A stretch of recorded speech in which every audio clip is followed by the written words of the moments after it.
I just watched episode 6 of The Rings of Power Season 2, and I'm still a bit speechless about it because it is such a weird episode, I have to admit. And it feels like we are back to the parts where Season 1 wasn't that great, and that's very unfortunate. Last episode I really liked, and I thought it was one of the strongest episodes this season, though I criticized it also quite a bit. As somebody pointed out, I maybe forgot to say what is even good about the last episode, but however, this episode here is really strange, so I recommend watching it and not thinking too much about what happens in this episode. My name is Chris, aka ThePhilosophersGames, and these are my first impressions of episode 6 of The Rings of Power Season 2. Also, spoiler warning, and let us start. This was a very strange episode, even though it had some good ideas and approaches to the topic in my opinion. It had its moments for sure, and you can also, of course, enjoy this episode if you don't think too much about what happened in this episode, as said in the introduction.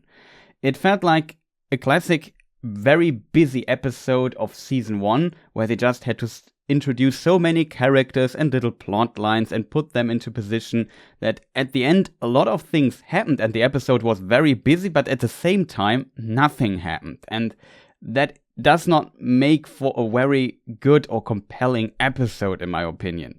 And I think this describes this episode here very precisely. Like, there were so many things, but nothing really happened. Just think about the stranger plotline.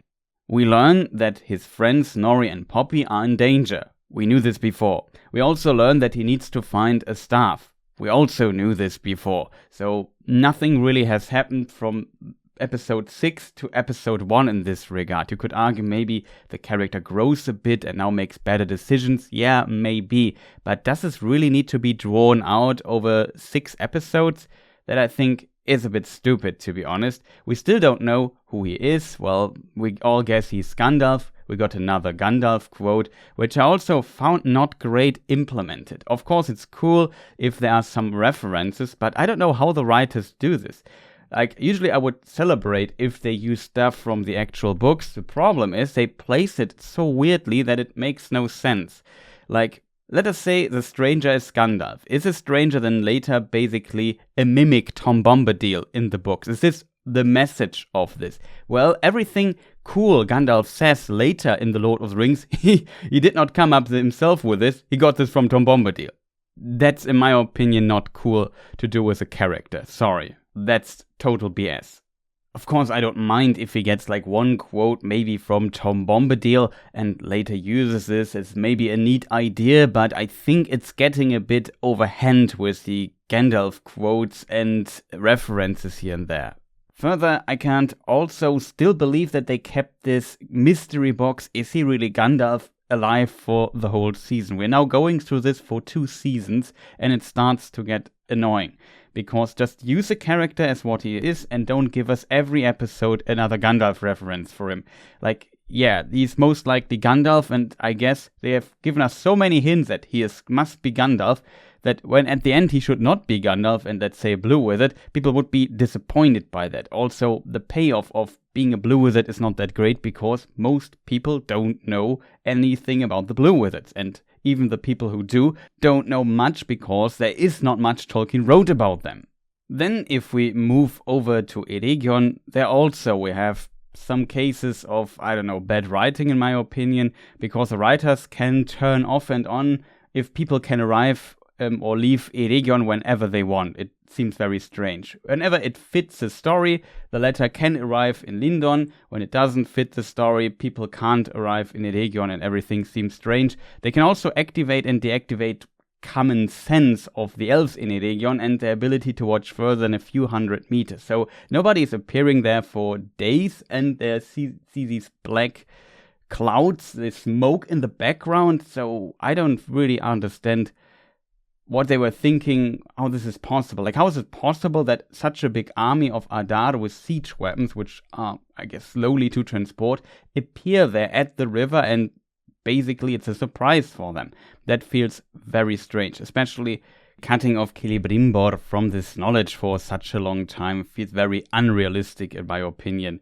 And nobody manages to get there, not even the soldiers. Like, it's just, I don't fully understand that. You can say, yeah, Sauron is doing that, but I don't fully get it, to be honest. It's just so weird. I like the illusion, though, introducing of the illusion ability of Sauron, because we know this from the First Age. There was also a character called Gorlim, a companion of Barahir, and Sauron tricked him into telling him where Barahir is hiding. So this ability definitely exists. I can see this coming, found this kind of neat, but I don't know, it's just too much. It just feels so constructed.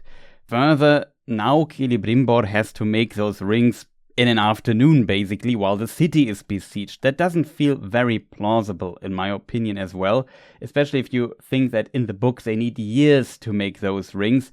Of course, it was potentially not the forging process that took years, and the creation process, maybe a lot of planning, iterations, and so on.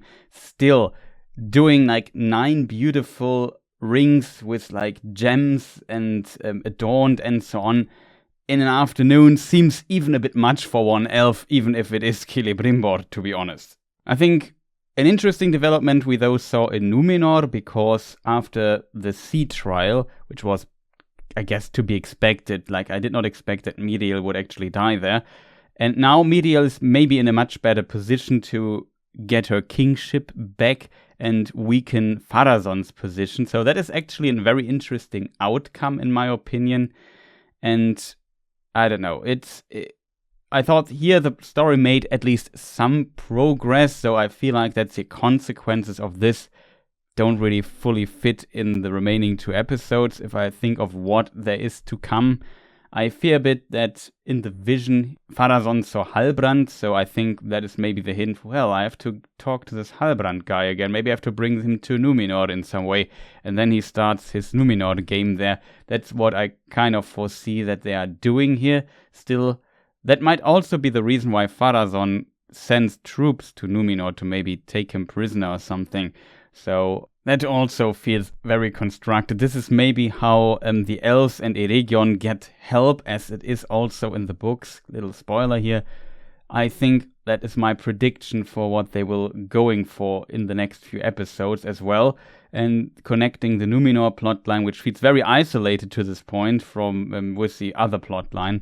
So that will be, I guess, interesting. Further, I liked the acting of the actor who plays Elendil here, portraying his inner struggle. That was pretty awesome, in my opinion, and struggling between listening to Miriel's command and his own authority. That was a cool moment, I think, and they did this very well. Could have taken maybe a bit longer. It was, again, teleporting between places back and forth.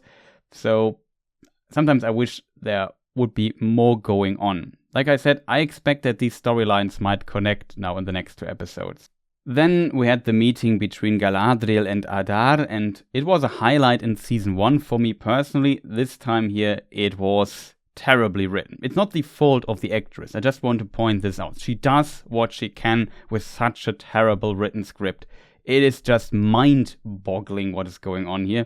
Like, she's wise enough to give Elrond her ring so it does not fall in the hand of the enemy, but then she tells Adar everything. And also, how does Adar know about these 3 rings and what they do, and that they might be enough in combination with Morgoth's crown, which is actually not available in Middle-earth, to be honest, from the book's lore perspective.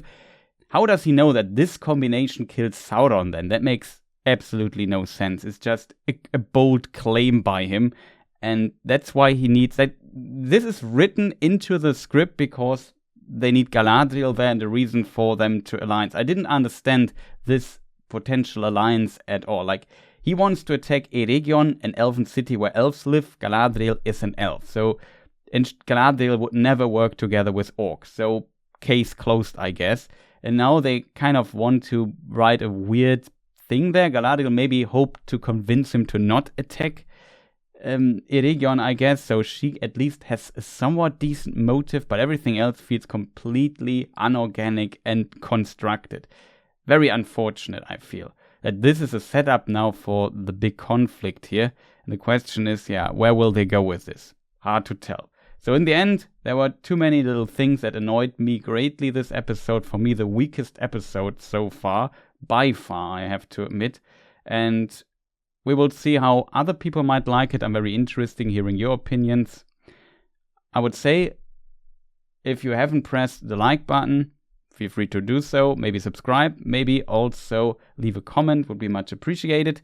And I would say, thank you people for watching. Huge shout outs to all my supporters and all the people here discussing in the chat and on Discord and whatever. Thank you so much for that. Also, there will be a live stream right after I release this video here. So maybe check that out, where we go through the episode picture by picture, basically. See you next time. Goodbye.